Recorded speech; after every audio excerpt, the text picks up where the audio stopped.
was really great to see so many fan arts, so many letters, so many fiction, cosplays. The reactions were fantastic, way beyond our craziest expectations. It was impossible to expect a huge community like this and so passionate fans, and it's great. Thank you. Yeah.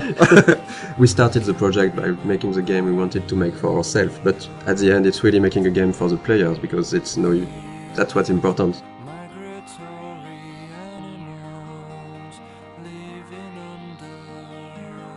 So welcome to the dev commentary of Life is Strange. We're really happy to be there and talk about the game. Thank you for watching. Thanks. I'm Raoul Barbet, one of the co-game director of the game. And I'm Michel Cor, the other co-game director of the game. We are two game directors working on one project, so it's really interesting to work that way. It can be hard sometimes, but I think it's a really interesting creative process, because we can challenge each other on a lot of aspects and find out always the better solution for what's best for the game. If only Michel or Raoul was directing the game would have been really different. They both know how to make a game. Like they're not stuck in their field of expertise. They know a lot of things about each department, and they had this direct contact with the teams. I'm more from the audiovisual and movie scene, so I was in charge of all the cameras with the camera team. I work a lot with the sound design team also, with the music. And myself, since I'm from an illustration background, my specialties were more on the art direction, and later, for this game, I'm starting to work way more with the narrative team and the voice recording sessions. It was cool because they had a similar vision for the game, so we didn't have a yes from one and a no from the other. And actually, Michel and Raoul are in the game when you think about it, because there are two game directors, so we have a contraction which is Michel. But if you put it the other way around, it's Raoul and Michel, so it's Rachel. And I'm pretty sure they did it on purpose. The idea behind the game was because both of us worked on Remember Me, and there was some sequences in this game called Memory Remixes, and one of the founders, Hervé Bonin, asked this small core team to think about a game with this kind of mechanism. Very quickly came the episodic adventure game, because we wanted really to do something like that. There is really a lot of good new ways, interactive ways to tell stories. On an episodic format, you have to make a lot of choice for episode 1, because you won't be able to change after. A lot of assets have to be there in episode 1. Yeah. So the menu is one of those assets. It was interesting because there was a lot of variations. We did a lot of tries of what we wanted to show in this menu. The idea was really to basically show the most important locations of the game. So we can see the Blackwell Academy on the top right. We can see the lighthouse. We can see the town of Arcadia Bay. We were really trying to give a sense of location and just showing like the game world with the menu. We really wanted to make the player feel that all areas are connected, and the menu is a great way to do that. One of the main importance for us for the game was to have a peaceful game with this sense of you can take your time, and we wanted to reflect that from the menu. So we worked on those small wind effects and the leaves that are going around and the nice and soft music. It was just when you start the game you should feel quite at peace and comfortable. And even when the menu evolves in each episode, there is some small details that are changing. For the menu for episode 4, you have the beach whaled.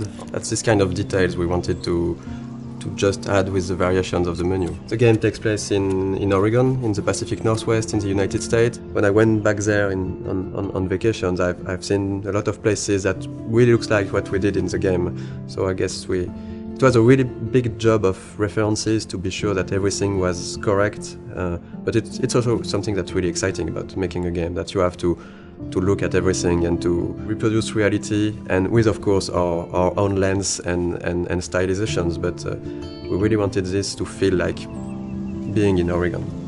Sometimes people ask us if we choose to have a game in the United States for marketing, for selling the game. We knew that we were fans of like TV shows like Twin Peaks or X-Files. They have those trees and the Pacific Northwest feeling. I think they are a great example of a small community thinking that everybody know each other and everybody is happy, but when you put something inside this community, it could be something supernatural. You discover a lot more. And it's really a way to shift things around and to bring chaos and interesting variations on the characters. And in the end, Life is Strange is really a game and a story about the characters, about their lives. It's not a story about the sci-fi elements. The sci-fi elements are just for us. They were just here to make things interesting.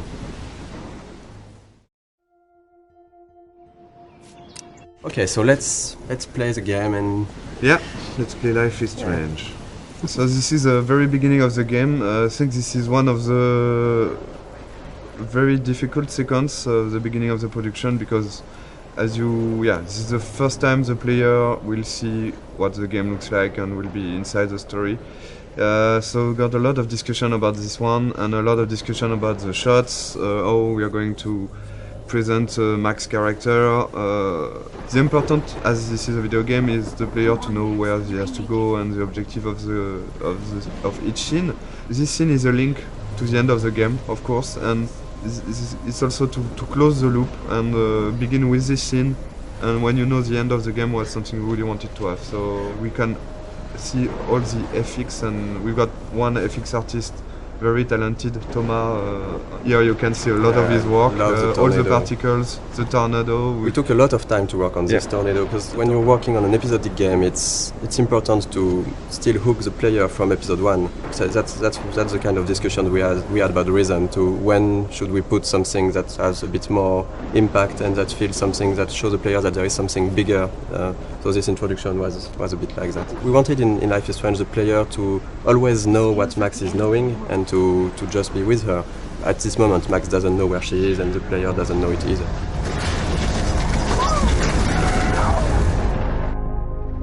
We're back to the high school, and which is one of the most important settings of the game, of course, the high school setting and the Blackwell Academy.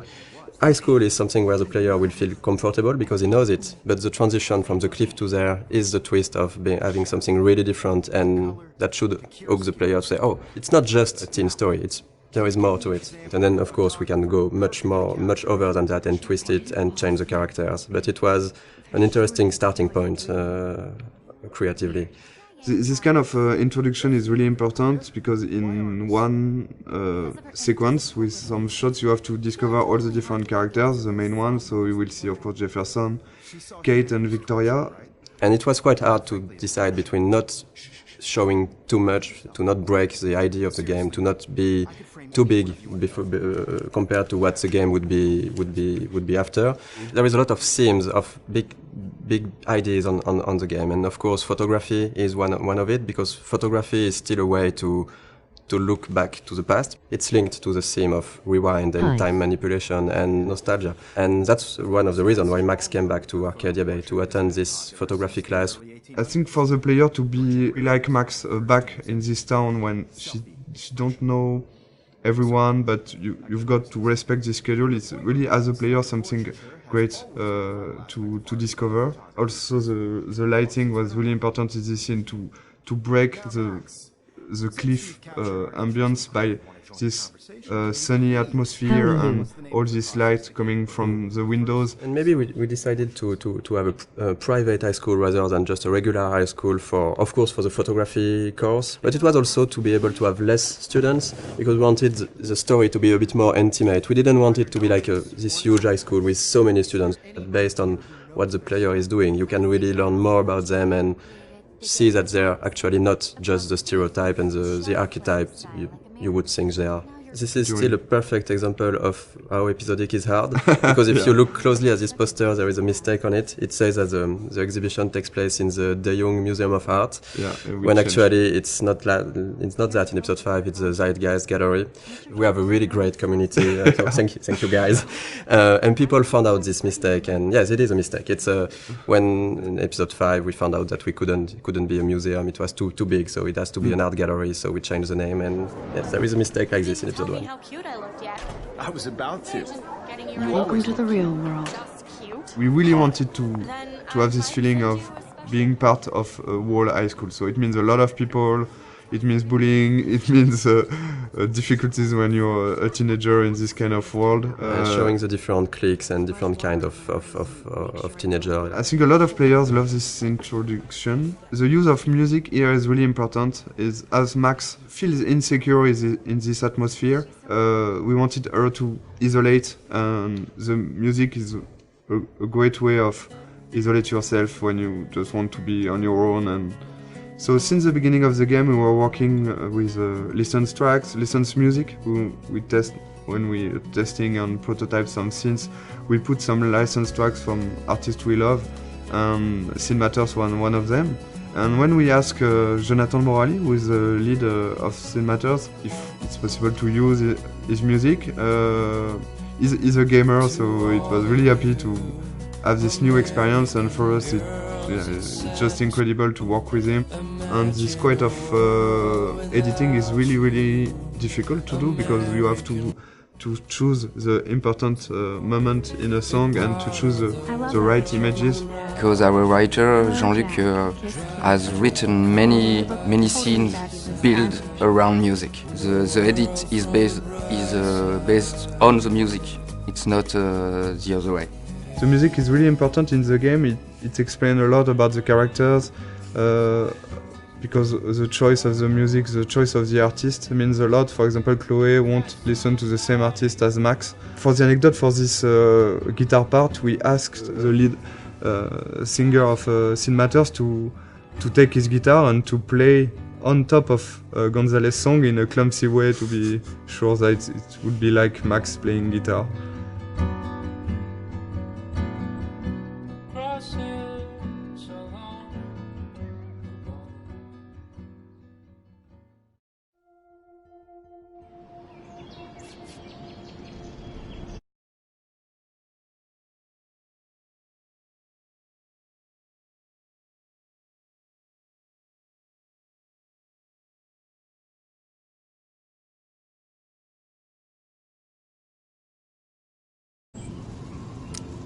Okay, so the objective of this scene was to go into the bathroom. I think you can hear the great sound work. Sebastian, the audio lead, has worked a lot on this kind of effects. When you take out your earplug, you can hear more the ambience. And this kind of art is done by our main concept artist.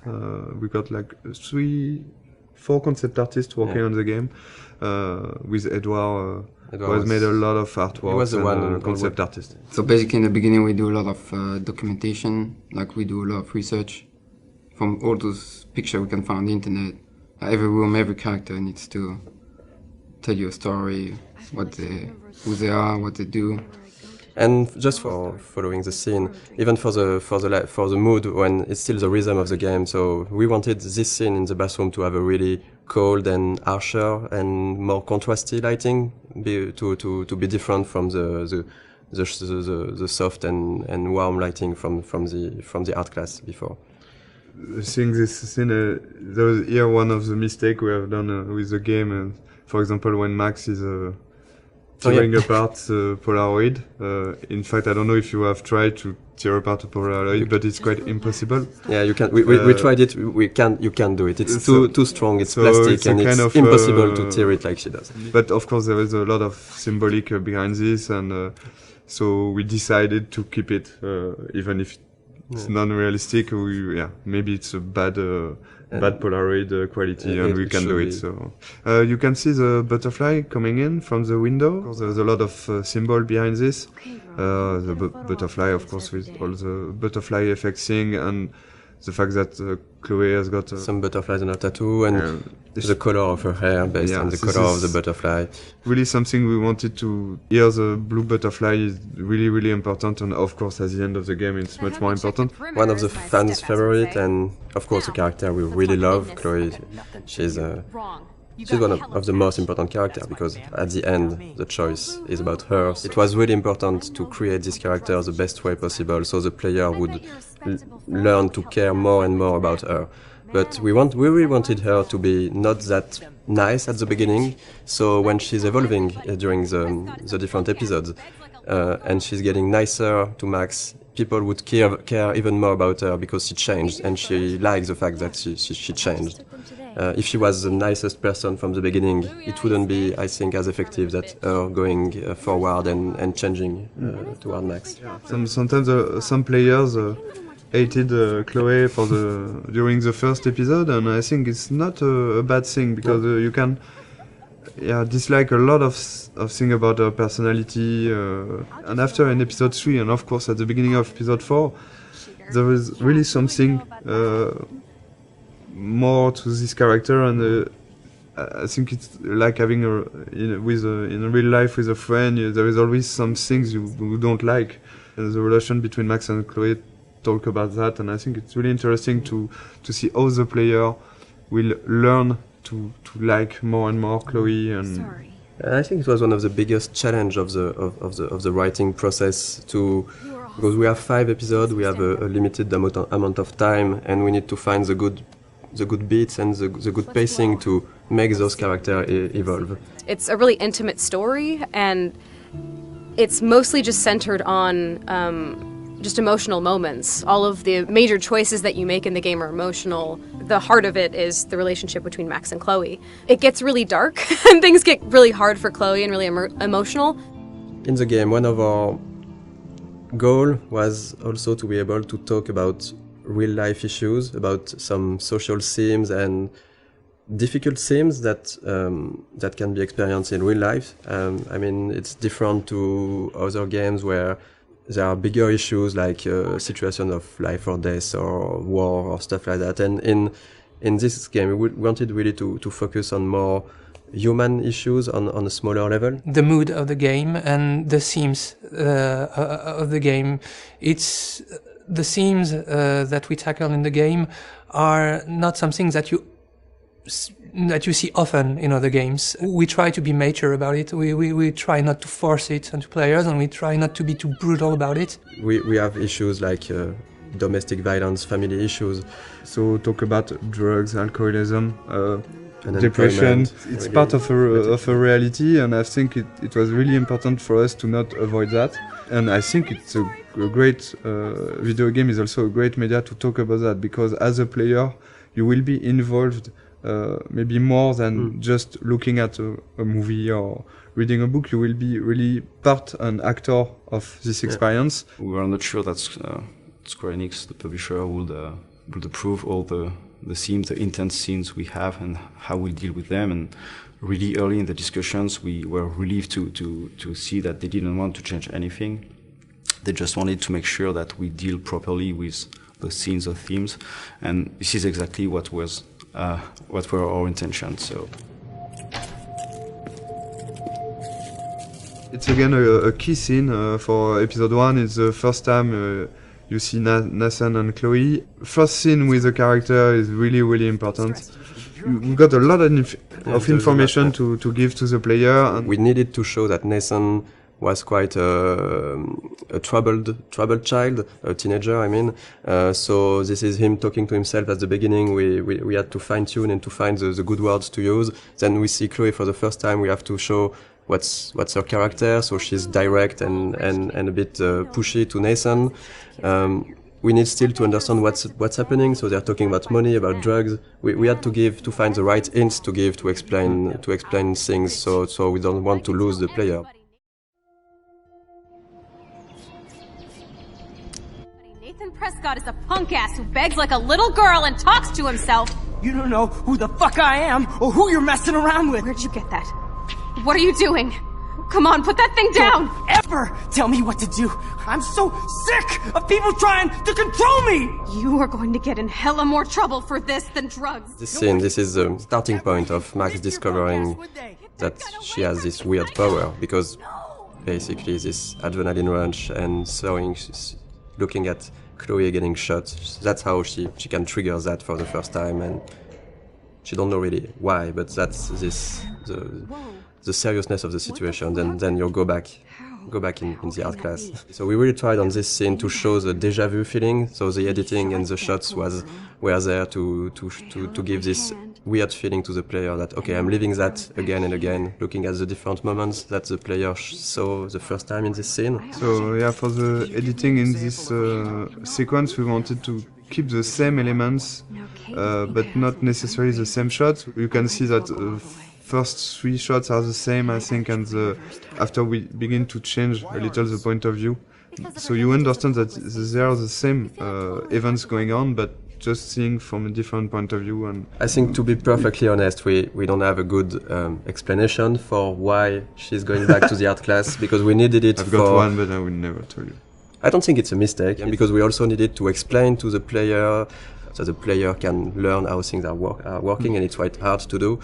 So we took this freedom to have Max go back to the art class, which, even if it's a bit contradictory with how her power works after that. We are using this to explore more of Max's personality, of the characters, and because that's the way we created the character. Max, as we've seen that with what she's thinking. She has a lot of insecurity. She has issues to go forward in her life, to take decisions, and now she has this ability to not going forward, but going even backward. So it's an interesting storytelling device to question with her character and with the player, of course, to question choice and consequences, to question fate, to question really interesting issues. I think Max would never have changed as much as here in our story without this power and without this sci-fi element. So it puts the player in a very interesting position, because she will ask himself why he's doing some interaction. He can undo the interaction and try something else, but also Max, by doing this, will ask herself, am I doing the right decision? Is it the good choice or not? So we deconstruct the mechanism of classic adventure game, just by adding this power and the fact that you can undo things and try another things. Of course, in most games, you can do it with quick save, quick load, but it's like you said, it's only the player who do that, and that's one of the main themes of the games. That if I had the power to rewind and to change things, should I do it? Because sometimes it can be really seen as lying, as if I say a lot of things that you don't like, and if I go back in time and don't say them to try to, so you're not angry at me, it's a bit tricking. So we are really asking those questions, and in the beginning of the game, we are letting the player and Max do it a lot. She's getting to make a lot of friends with this rewind. But later in the game, and especially in episode 5, we are really questioning this to see maybe it wasn't the right thing. Maybe what you did to try to lie to people with your power, was it really good? And that's something that can be interesting for the story, but also to ask the player at a moment. I think this is what we wanted to do also with this game, to show that it's difficult to make the choice, and it's even more difficult to live with it, but you have to learn to do that. And even if you could hesitate a lot, there is no perfect way to do things. Okay, if I'm crazy, I might as well go all the way. Can I actually reverse time? So that's basically that the first time the player will actively rewind. So we have Max thinking that, okay, I just got back in time. I'm in the art class, and so that's why we made her break her camera, because we needed to have an element that the player will see that we will rewind. So we can really explain how do you rewind. So Max broke her camera, and then she's thinking, okay, if I got back in time, maybe I can try to do it again and revert that. So that's the first real rewind the player is actively doing. It's okay. We don't really want the players to use the rewind all the time. But since it's important in the beginning of the game to really show the player the tools he have, and it was important for us to have this in this scene, to have a lot of use of the rewind, so he can really, okay, I know how it is now, and now I decide if I use it or not. I hope I have enough time to get to the bathroom. Please. I can't tell anybody. They'll think I'm crazy. Since we are really playing the game with the point of view of Max, for her, not everything is clear, so it shouldn't be clear for the player. So, but there is a lot of hints that should really guide the players to understand what's happening. We have a lot of symbolism with totem spirit animals. We have the doe, and you can clearly see in episode 4 that the doe is linked to Rachel, and it's basically somehow a presence of Rachel that's guiding Max at moments. I'm not sure that a lot of players notice that, but in episode 2 actually, when you see the doe in the junkyard, it's precisely where Rachel is buried. There is this mystic feeling around the town, and since we didn't want to clearly explain everything, it's part of what makes Arcadia Bay a bit different and a bit special. So yeah, we're going to play a bit of the junkyard scene. Yes, so it's we love the junkyard scene because a lot of different elements, but the first one I think is the environment. I think the environment artists have made something incredible here. For Life is Strange, we really wanted to have a stylized rendering. We didn't want it to be realistic, or so every texture has been hand painted to give this impressionistic feeling. And I think in the junkyard it's really interesting because there is so many details that's where this kind of simpler texture are working well. Because if this scene was overly detailed with cracks in the rust and everything, it would become really noisy to look at. We did a lot of work on the lighting effects and the atmosphere, so it was really important for us to capture this morning feeling with very, very cold colors in the fog, but a slightly warm sun that just bring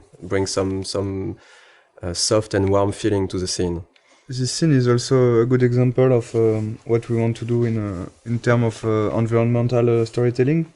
We've got a lot of different objects who are there and who was their own story. And Okay, let's do this. Can you find 5 bottles while I prep the shooting range? Beer and guns? Nice combo. You can handle it. Now go find us 5 bottles. This is one of the best puzzles of the game, I think. Yeah, I think it is. I think it's mostly the final bottle that was really hard to find, and we did a mistake on it because it was maybe too well hidden. Our goal for this was just to allow the player to push the player to visit the place while looking for those bottles, because there is a lot of interesting things to discover. Basically, the junkyard is where Chloe brought Max to try her power, but it's also where Chloe and Rachel were hanging out together before Rachel disappeared. So this place here was this small hideout for Chloe and Rachel, and we tried a lot of what we did in the whole game with the environmental storytelling can be seen here, because there is a lot of everything that we really like to tell with the environment. It's a good way to, of course, to show more to the player. So it's also to give rewards to the player who want to know more about the characters and who is curious. Because you can do this whole scene without looking at every details, but there is some hidden stuff. This one is harder to find. I think that not every player find it. And this is a big letter that Rachel wanted to write to Chloe, and maybe never gave it to her. In Life is Strange, we really tried to put a lot of attention to the details. So we have a lot of various levels of things, and if you look around, you can find some really, really small details that are useless to the main story, but interesting. Actually, we start to play with that, putting more and more things in corner, in dark area, to see if the player can spot it or not. And usually they did. There's a noticed things that we thought they could not notice, like on a shirt. We have letters that when you put in the right order, it says no fucks given, and they noticed. I don't know about this. Are you afraid of getting in trouble? Oh, boo-hoo, Max is afraid. I know you can handle this, and I'm here to guide you. Make me proud, sister. Life is Strange is really a game about choice and consequences. So we have a lot of choice you can make in the game, which will have consequences later on in the same episode or in the other episode. And there is one big choice in this scene, right, that will happen, for example. Yeah, the idea for each choice is really to have not easy choice to take, even if it's not life or and death choice. like you could have in other game, or it's more everyday life choices. The important is really to make your own and to decide to live with it. So that's why with the max power, it's of course more difficult because you can try a choice. You're not sure, you're going to rewind and you're going to make the other one, but the important is if you want to continue and to move on, you have to keep on one and live with the consequence. So this is in this choice in particular. What do you want to do, Michel? First one. I don't think I would shoot a guy anyway, so I would say. We won't shoot. I won't shoot. So you can see directly some consequence. It means that you don't have gun anymore because Frank is going to take it. Chloe will be pissed off. You can of course rewind and try the other one. But something that's really interesting, because it was a lot of work at the beginning, because we were thinking that if you have the rewind, does it not completely destroy the fact that you are making choices? And actually, we've seen that players are really hesitating. We've watched some Let's Play video, and we've seen players just, even if they knew that they could go back, they were hesitating so much when they make a choice. I think it's interesting.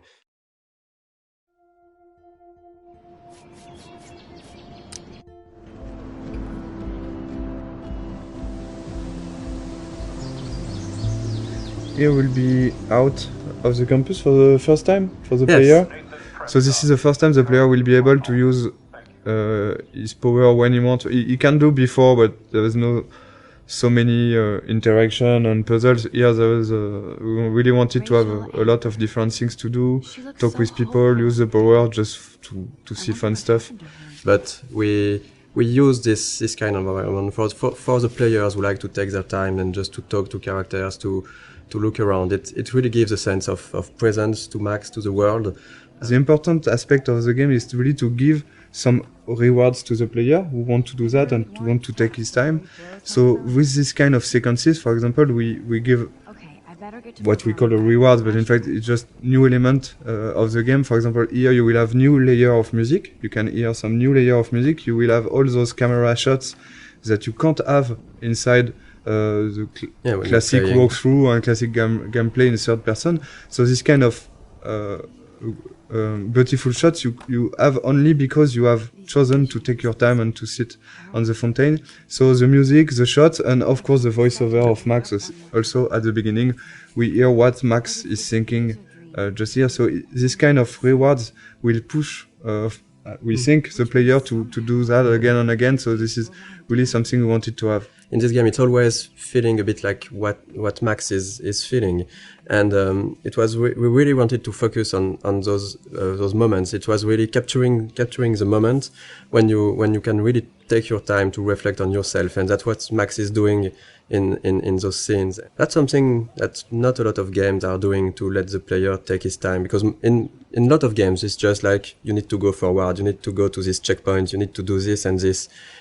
Since the beginning we wanted the rewind to be a tool that the player can use when he wants, where he wants. It won't be scripted rewind sequence, for example. On a technical point of view, you have to record all the different things that happens in the scene.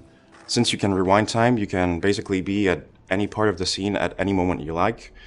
Designing puzzles with the rewind was very hard. When you think it's done, you think you've seen everything about it, you think the situation is in place and it's going to be working well. There's always this tiny little thing that's fucking it up. Those elements are not really deterministic, so when you rewind, you're not sure that you will be able to restore the particle system in the same state. Seriously, do not forget I need those papers before tonight. Like now. Thanks, Sherry. And this is the dormitories. This is also something that was interesting for us, is to talk about dorm life. We wanted to use this setting because we can really talk about social issues, like the girls have their room. Do you really like the people who live next to you? How the relationship are working inside the dormitories? Like right now, it's interesting if you have different music that can come from the different rooms. It's a really interesting setting to set up a lot of characters easily. Here the idea is really to again have this believable universe of the students, we have to focus on what we want to tell and what we want to develop. In each episode, Alyssa is getting hit or in danger by something, and you can decide or not to use the rewind power to warn her and to actually to get her out of trouble. And again, I think it's links to also the Kate story and this kind of stuff. It's not just here to have fun. It's also to talk about those difficulties you can have when you could be someone like Alyssa and having this kind of problems. And it's always a way to find the little details and little elements that will bring more to the characters, how we are defining them, without sometimes telling too much. So this is the same actress as Chloe. Yeah, the two main actresses who are playing Max and Chloe did also the other students, and so there is some of Chloe inside each one of them. You can see Max and Chloe here. The body animation is done in motion capture on this project. We've done a lot of shooting in motion capture with French companies. The two main, so Max and Chloe, like for the voice actor, in fact, they are always played by the same actress, Serena and Gabrielle. So all the body language and the body animation you will see in the game are done by them. And so in each scene we discuss about the scene with them, and they add some. Both of them, they have given something to the character, even for Max, because Serena was a bit shy at the beginning of the project, and at the end of the project she was different, and we can see the evolution of Max inside her acting. So who did you tell? The principal. But he didn't seem to believe me. The principal? Are you still 12? That drunk jackass only cares about cash for Blackwell Academy. Don't trust him. I didn't mention you at all. This is the first time we will really see the Max universe by discovering a room. So let's go inside. It was a really important scene for us because you're playing as Max in the game, so you already start to know some about her with what happened before in episode 1. But when you enter her room, it's really her universe. It's everything in this room should describe her, who she is, why she is like this, and speak a bit more about her past. There's quite a lot in this room, in fact, compared to the... Because we tried, I think, episode after episode also to focus on different things, and we can't put too many objects in a room. If you want to play a character for 5 episodes, you need to invest in this character, and all those kind of details and were really important to make a connection between the player and Max, to learn a bit more about what she experienced before, and maybe also why she is how she is right now. Something we really wanted to have with Max's room is also to have a great contrast between Max and Chloe. So it was really important to have those two characters. Max and Chloe are really different. They are quite opposite at the beginning of the story. So we wanted that her personality and also her universe, her rooms reflect that. And we took for Max this sort of softer colors. We have the pink in, I think our bed cover is really, really soft. You have the small cushions with the flowers, the teddy bear. We've got a lot of different environments in the game, but we wanted really to be able to revisit the environments and to have other scenes taking place in the same environments, but telling different stories and telling different sequences. So, for example, in this room, when you go back here in the house, in the alternate reality, we will find an empty room of an empty Chloe room, and you have been here so many times before the episode 4 with Chloe, having fun with Chloe, listening to music. Going back here without anything, you will directly see what you've lost and what this another reality means for Chloe and for you. Max, try to find the light for the pool. I want to see the sharks. Otters don't like sharks. They bite. So do I. Hit that light. We've done the same with the swimming pool, for example. We've got a great scene in the swimming pool between Max and Chloe when they are alone during the night, and after you got this huge vortex party, which is a really different atmosphere. So this is kind of... On the production point of view, it's basically a brand new environment, but it's still in the same place and with a lot of similarities. So it's really important to show. It was important for us to show the changes that Max can create with her power and the changes to the characters and to the world.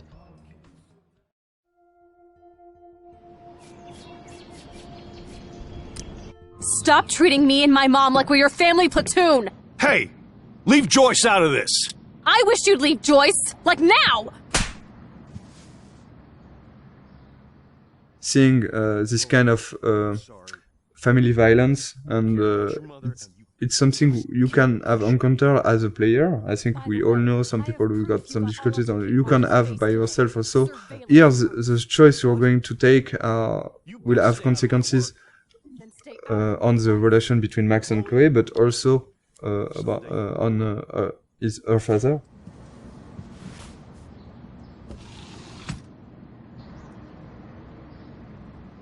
Hey, you okay? Welcome to the real step douches of Arcadia Bay. I'm sorry.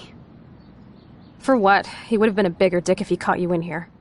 David could seem very archetypal. Yes, and again, one dimension at the beginning, but then we are making episode after episode. You can see that maybe he's very he's got his own reason to be like this. And I think not at any moment we are justifying the fact that he could hit Chloe or be how it is, but just showing a perspective that not everything is black or white. So we did a lot of research to be sure that we were dealing with those themes in a good way. Too much gamifying this, we could really maybe hurt some people. And if we are talking about issues those people have had and not making it right, it could be worse, and it couldn't be the opposite of what we wanted to do at first. So here is a Kate character that you have met in the first episode, but not so much. And the episode 2 is really focused on Kate and Kate's story and Kate's difficulties. So, but this scene is a good way again to how we try to advance the story about Kate, but also try to show more of the other characters, Victoria and Taylor. So we are continuing of what was shown about Victoria in episode 1, like of course that she's really a mean person, that she's harassing Kate because she makes fun of her. Looks like it. And so this kind of scene, yes, is we are really trying to advance the story, bring out more of the characters, and of course there is great cameras on it. All over my face. Max Selfie thought she was a badass taking that picture. We wanted really to talk about all the cyberbullying, the fact that it's quite difficult for a teenager nowadays to be connected as everyone is now. I think everyone has got a phone, is connected always. We are using the text message a lot, and we are making fun with that. So we are really thinking about both sides of the social media. But on the other hand, you've got this dark aspect of internet, which could be really difficult to live. I think a lot of players could recognize some of them inside Kate, and we've received a lot of letters from players who say that helped us also to realize what they've been through. Yeah, we wanted to have this scene since the beginning. We are quite happy that we managed to keep it, and work with Square Enix was great for that. We managed to keep a lot of difficult scenes like this one. It's not only about talking about those themes, it's also to be sure that it's anchored inside our story. And here, of course, this experience and the Kate story will push Max to think about her power, to think about the consequences, to think about the relation with other characters. That's actually the one time in the game where Max's power fails her. So when you arrive on the roof, you are really by yourself. You have to talk Kate out of jumping, and this was also the second part of what we wanted to do with this theme, is to show that if you care to the people you like, you can help them, and that's basically what Max has to do at this moment, is really to care about Kate, to show her that she knows her, that she's her friend, and to really take out of jumping. I think that's something that was interesting on writing all these scenes, and is even in episode 1, Kate was written as a again, somehow some type of archetype. She's a bit religious. She's for abstinence. She has this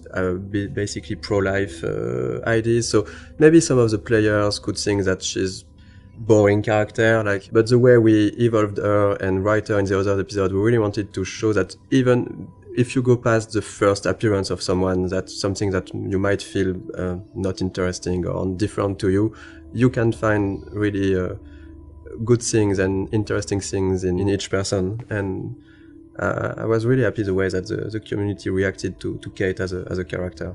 We didn't want to gamify this kind of thing. We still have to have rules for how the things, even if it needs to be really in the background and for the player to not to see those rules.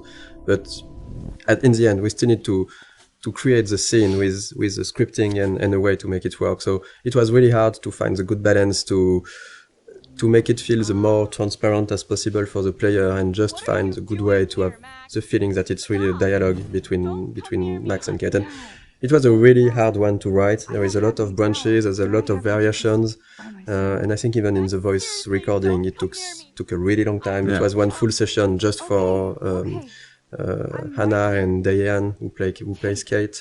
It was really important for us to keep this going after in the other episode and not just okay, we have done the scene and so no, we go to the following of the game. I'm going to be here for another day until my family comes out to visit. How are they treating you?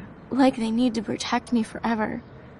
They're so upset, and I know they feel guilty even though they didn't do anything.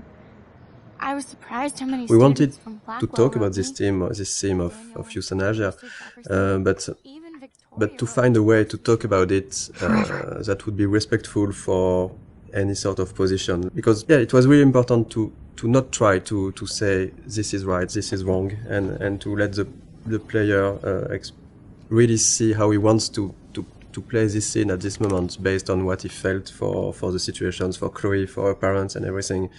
And that was that was not easy to find this balance when doing that. And again, it's because it's interactive and it's a video game that this scene is so strong. I think if you just see a scene and just, okay, this is the director point of view and that's it, I accept it or not. But here it will be your choice. You really have to take your time and think about it before making your choice. So, and we've seen all kind of reactions. We've seen players who immediately say, no, I can't do it. Or other player who immediately accept what Chloe is asking. Of course, it's Chloe, I'm accepting. And a lot of others were hesitating for 5-10 minutes or so. And I think that we've been, I like that we did that, but we've been a bit mean to the player because we give them a third choice of maybe I cannot take any choice on this, but then you have still to take a choice. Yeah. But I think it was stronger because it was, what we wanted to do with that is to show that at a point you have to take responsibility for your actions and decide something. You cannot get an easy way out.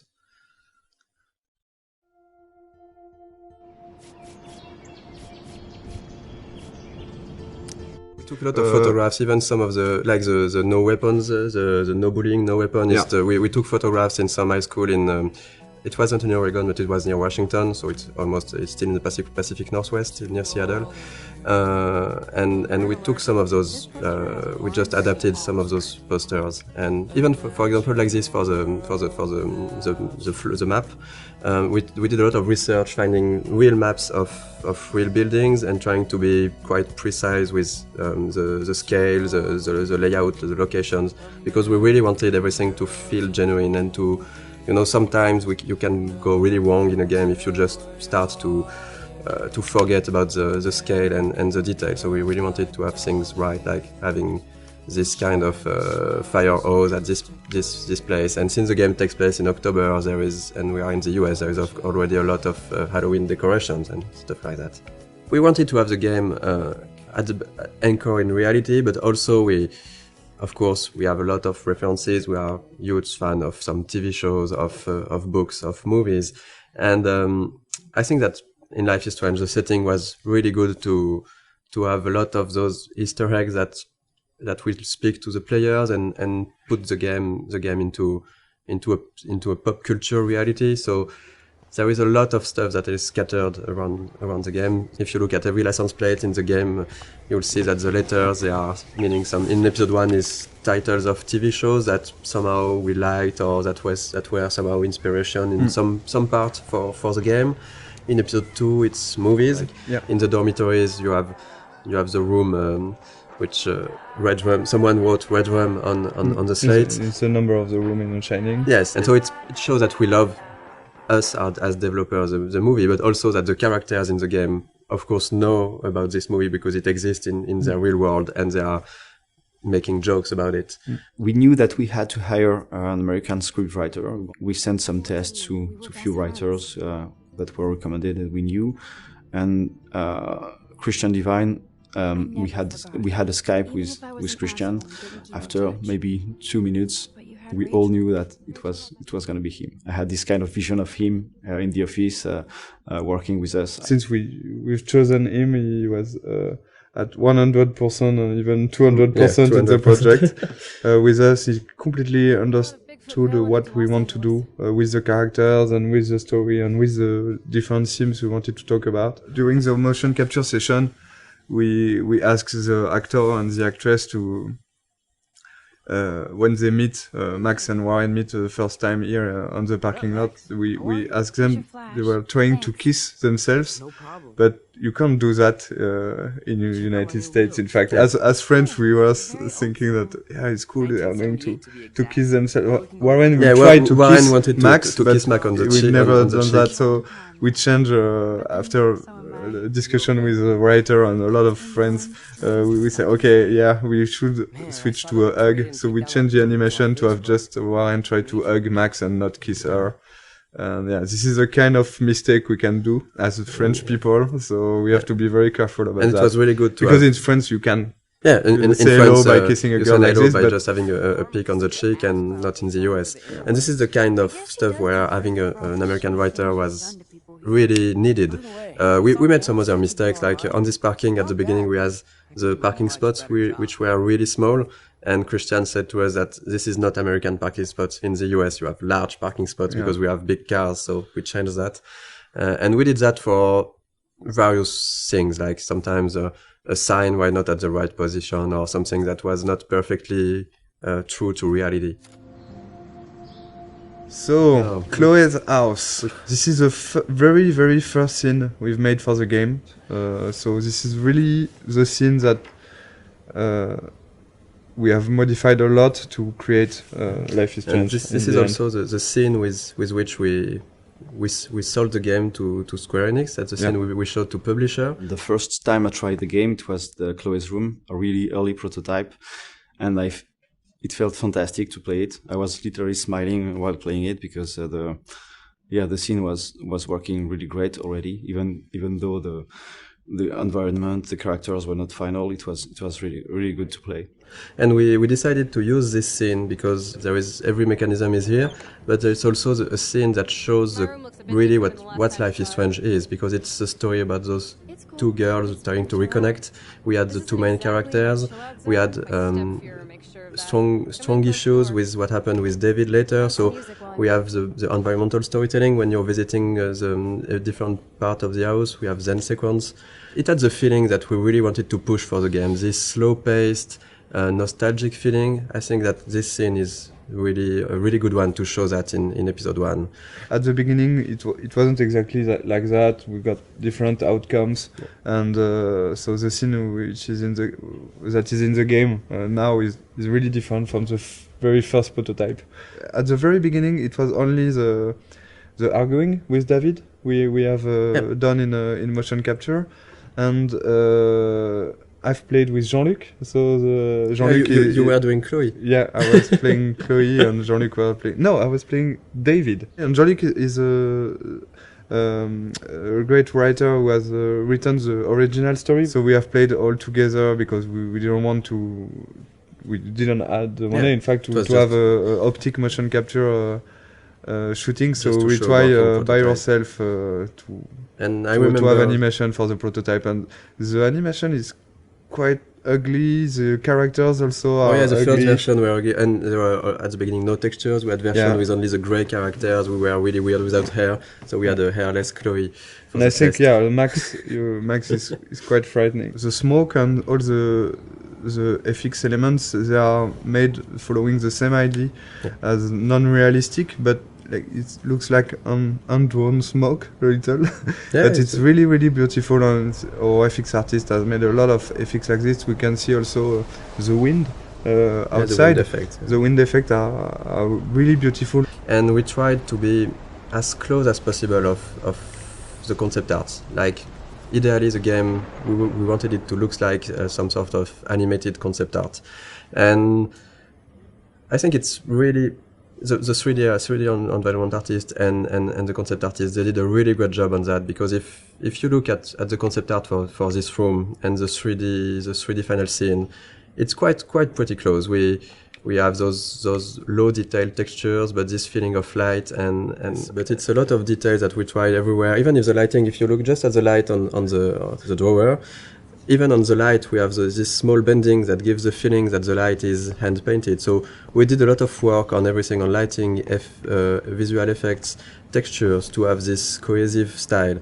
And sometimes the player might not completely notice it, but it still gives this cohesion to the game. Like, for example, for the Chloe's house, how rich Chloe's parents are, so what kind of house they can afford. So this get painted. In concept art, we do like every room, or even the map, the floor map. In Max's rooms, there's a lot of photos on the wall, because she likes to take photos, and you get like the bands, poster of bands, which she like. You have to feel like who they are, and just by looking at the room. Mm-hmm.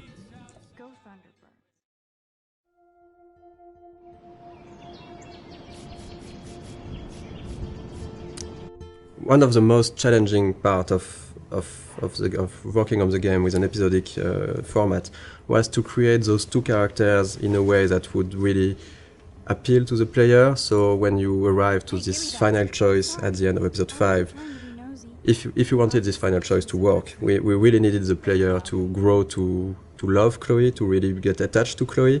So two of the biggest challenge was, of course, the writing and the voice acting to make that happen. Of course, the story was written as a whole since the beginning, so we couldn't change massive steps, but small details could be added, a line of dialogue for a character, or episode 3 when you visit Kate in the hospital, and it wasn't supposed to be here, but we've seen how people loved Kate. And we realized how much it was important to have a scene like this one. It's a way of finding the voice of the character. So sometimes you just need to think about expressions or words that one character will use and the other won't use it. And that's how you grow to like those characters. Because when in episode 3 or 4, Chloe at the moment use the word Hela, the players were waiting sometimes for it, and they recognize that, okay, it's Chloe because she's using that. So we're working with Blind Light in Los Angeles, and they sent us a lot of different voices to listen to them, and we have to decide. So we decided with Michel, Sebastian, and the producer, and Square, which one we want. So it was quite difficult. For example, for Max, we've got like 40, I think. Yes, I guess we got 40 voices. Different castings. For Chloe, it was 30, I think, something like that. Most of the time, we were quite sure and quite agreeing on the actor. It was really, really hard for Max, because it's always on our mind, like, are we really sure that we are doing the good choice? Because it's so important. I don't know the number of lines she has in the game, but it's almost, I think that there is almost 14,000 lines in the game, and I think that more than 10,000 are from Max. I've never played a character that I related to so much. I have a lot of the same issues that she does with her confidence, and so getting to play someone that seemed so similar to me was really an extraordinary experience. I really feel like I'm growing with her. We'll help you. Just let me go. And the fun story is for Jefferson. The guy we chose is Derek Phillips, and after we chose him, I discovered that he was Derek Phillips, and he's actually playing one of the main recurring characters in the show Friday Night Lights, which is one of my favorite TV shows. Well, this has just been really fun for me, especially coming from the standpoint where, when I auditioned for the role, I wasn't sure if Jefferson was going to be the bad guy in this. So, you just kind of came in and we would do our voiceover sessions, and he was just a cool teacher. So it was kind of neat to find out about this twist. I mean, I'd kind of heard that might happen, but I didn't know for sure if it would. So it was really, really fun to play with that. So we are really proud and happy to have Anna and Ashley for Max and Chloe. All the voice talents we've worked with were really involved. They've given something unique to those characters, and that's why it has worked also. It's because there is a part of their soul inside their character. For Hannah, for Max, one of the hardest parts is that there is so many lines of inner voices. So it was really important for Hannah to give something great for those, and I think it was quite the case. And for Ashley, one of the really hard part is that there is and for Hannah too, there is a lot of really emotional scenes. I really wanted to sell the moments, and I was putting pressure on myself to make certain moments, like with Rachel, lots of the moments that happen in episode 4. I really wanted them to feel real. And I'm constantly on this roller coaster, so I had to figure out how to harness those feelings so that I could use them to illustrate what Max is going through. I remember during the voice recording session, for example, for the scene where they are discovering Rachel's body, it was really hard, even just for myself, to listen to the scene, and they told me after that they were, both of them were really crying when they were recording this scene. We knew already how we wanted to end each episode, but after we take a lot of time to discuss about how and to think about the editing and the framing, the layout of each scene. The endings of each episode. That was something really important, of course, because it's an episodic game, so the ending is crucial if we want, of course, the player to enjoy the episode and to want to come back for the next episode. So I think we looked a lot at also what can be done in TV series, because with the episodic format we were kind of the same way. At the end of an episode, you want either to bring back some element of the story, or in order to hook the player, or we can use a cliffhanger. And I think that we did both of that, depending on the episode. And right now this is the ending for episode 2. Here the episode 1 and episode 2 endings are not the same, but it's the idea behind was really to show all the characters of the games, all the main characters, and showing that there is maybe something more going on. And in episode 1, for example, we even show some characters you haven't met already in episode 1, Joyce and Frank. And you will find them back here at the end of episode 2 in small scenes.